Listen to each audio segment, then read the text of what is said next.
L'amour inconditionnel, il est au cœur de notre approche pour plusieurs raisons. La première, c'est que la nature la plus profonde de la conscience, c'est un amour inconditionnel. C'est une lumière inconditionnelle, absolue. Donc cet amour, comme il est à la source de toute la création, c'est normal qu'il se retrouve dans notre approche de retour à soi. Donc ça, c'est la première raison. Et puis la deuxième, c'est que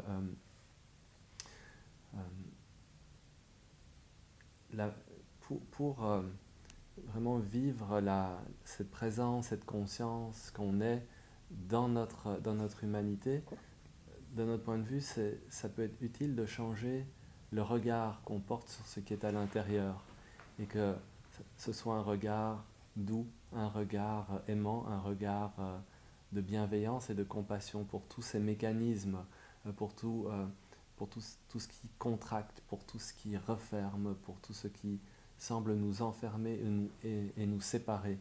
Et en regardant avec bienveillance, avec amour, ce qui est là peut se détendre et être réintégré, revenir à la maison. Donc ça, je dirais, c'est les deux raisons principales. Une fois dès qu'on commence à regarder un jugement, une fermeture avec amour, comme un élan en fait de protection qui vient protéger qui on croit être, ou ce petit moi auquel on a été habitué de s'identifier, une fois qu'on le regarde avec bienveillance, comme un élan de protection et donc d'amour, ça se détend, ça se réintègre et ça reprend sa place dans la conscience qu'on est. Quand je dis ça reprend sa place, ça veut dire que ça cesse d'être enfermant. C'est juste ça apparaît comme étant déposé, pouvant être aimé, bienvenu, ayant quelque chose à nous dire. Donc ça, c'est les deux raisons principales. En fait, l'amour inconditionnel, pour moi, il m'a été offert lors d'une expérience de mort imminente. Cette fusion, en fait, avec cette conscience qui est pur amour, m'a permis de m'ouvrir le cœur bien au-delà de ce que je croyais qui était possible. Et avec cette révélation, en fait, notre invitation ici, c'est de tester, en fait, ou d'expérimenter la possibilité d'aimer au-delà de qui on croit être. De s'aimer soi-même au-delà de qui on croit être et d'aimer la vie au-delà de nos limites arbitraires, en fait, qui sont conditionnées.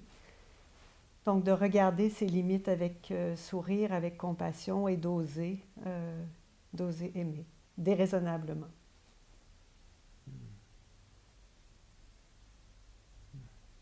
C'est vrai, pour nous, l'invitation de la conscience telle qu'on la vit, c'est une invitation à aimer inconditionnellement dans ce monde de dualité, de polarité, où il y a ce qu'on aime et ce qu'on n'aime pas, où il y a la violence, l'injustice, et comment à travers cette ombre et cette lumière qui se révèle, est-ce que c'est possible d'aimer inconditionnellement. Donc pour nous, ça c'est vraiment le chemin de la conscience qui est pur amour et qui va s'oublier, et en se reconnaissant comme pure conscience, l'invitation c'est est-ce que ça peut aimer tout ce qui la constitue. Donc de notre point de vue, on, on fait partie de ce mouvement en fait de la conscience qui se redécouvre elle-même et étant tout ce qui est dans cette invitation de s'aimer inconditionnellement. Donc pour nous, c'est le mouvement de la vie et c'est de cet amour dont, de mon point de vue, chaque cœur a besoin. Et c'est cet amour qui soulage, qui entend, qui guérit profondément. Et c'est aussi cet amour dont l'humanité a besoin c'est ça, pour passer à une autre expérience d'elle-même. Une expérience qui est moins dans la séparation et plus dans l'unité. pour moi aussi, dans l'expérience de mort imminente que j'ai faite, c'était cette lumière qui est pur amour. C'est d'une douceur indescriptible, d'un amour indescriptible qui, qui, qui se vit dans cette conscience infinie comme étant la réalité la plus tangible, la plus... C'est un amour extraordinaire. Enfin, il n'y a pas de mots pour ça. Donc ça, c'est pour moi la nature la plus profonde de ce qu'on est. Après, on peut juste partager notre expérience directe. Ça peut résonner avec certains, ça peut ne pas résonner avec d'autres. Ça, c'est parfait, vraiment. C'est vrai que le mot amour, il est galvaudé. C'est comme le mot Dieu. Ce sont des mots qui ont été beaucoup utilisés. Mais la nature de la réalité, pour moi, dans cette expérience ultime, c'est du pur amour. Alors c'est une lumière, mais cette lumière, elle est pur amour. Et c'est ça la grâce, c'est que tout le cosmos soit issu de cet être d'amour. Voilà, ça c'est la révélation. Alors, cette, euh, la,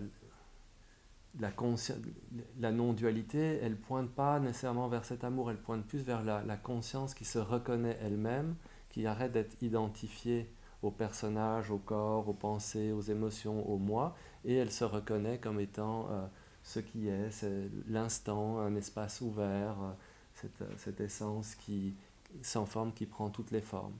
Et pour nous, ça c'est comme une réalisation qui permet vraiment de goûter à la simplicité, à, à l'amour aussi, puisque c'est plus dans la dualité, c'est plus dans la contraction, mais cette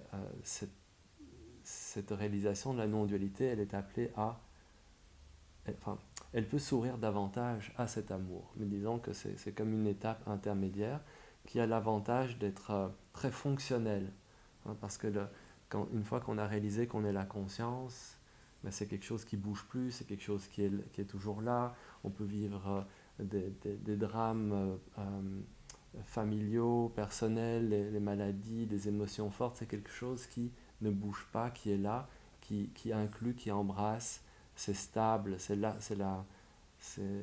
silencieux, c'est stable, et ça permet de vivre la paix au cœur d'un chaos apparent. Donc ça vraiment, c'est une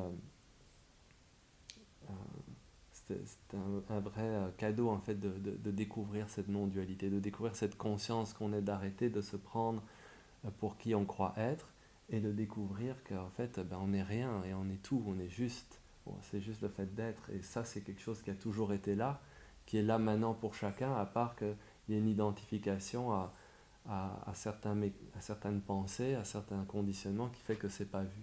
Mais dans cette ouverture de la conscience à elle-même, dans cette reconnaissance, elle peut aller plus profondément et découvrir quel est cet amour infini. Et ça, c'est ce qui est découvert en général dans les expériences de mort imminente. C'est quelque chose qui m'avait interrogé, la différence de vocabulaire entre les personnes qui vivent des expériences de mort imminente, qui parlent de cet amour, et les témoignages de non-dualité, qui parlent plus de silence. Donc il y a cette réalisation de l'unité, mais pour moi, cette réalisation de l'unité, elle peut s'ouvrir sur l'amour inconditionnel. Et c'est de cet amour dont on a besoin parfois. Les enseignements de la non-dualité, ils peuvent être un peu secs, un peu froids, un peu impersonnels, alors que la conscience, elle inclut tout, elle inclut notre humanité, elle inclut cet être humain, elle inclut l'âme, elle inclut le cœur, elle est pure sensibilité. Et au fond, elle est pure amour.